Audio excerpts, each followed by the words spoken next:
Isa na namang magandang balita para sa mga kapamilya at taga-suporta ni Vice Ganda matapos nitong opisyal na muling pumirma ng panibagong kontrata sa ABS-CBN.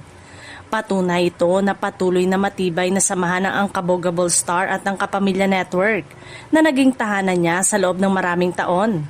Sa contract signing, ipinahayag ni Vice sa kanyang pasasalamat sa ABS-CBN sa patuloy na pagtitiwala at pagbibigay ng mga proyektong naging malaking bahagi ng kanyang matagumpay na karera.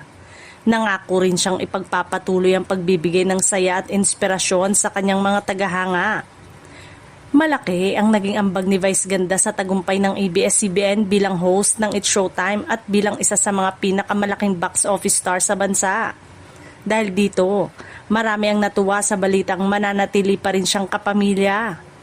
Agad ding bumuhos ang pagbati mula sa mga kapwa-artista, fans at netizen.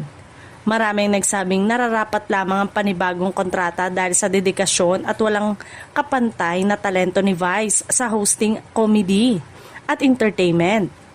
Inaasahan ding mas marami pang proyekto ang ilulunsad ng ABS-CBN kasama si Vice Ganda sa mga darating na buwan. Patuloy rin siyang magiging isa sa mga pangunahing muka ng Kapamilya Network sa telebisyon, pelikula at digital platform.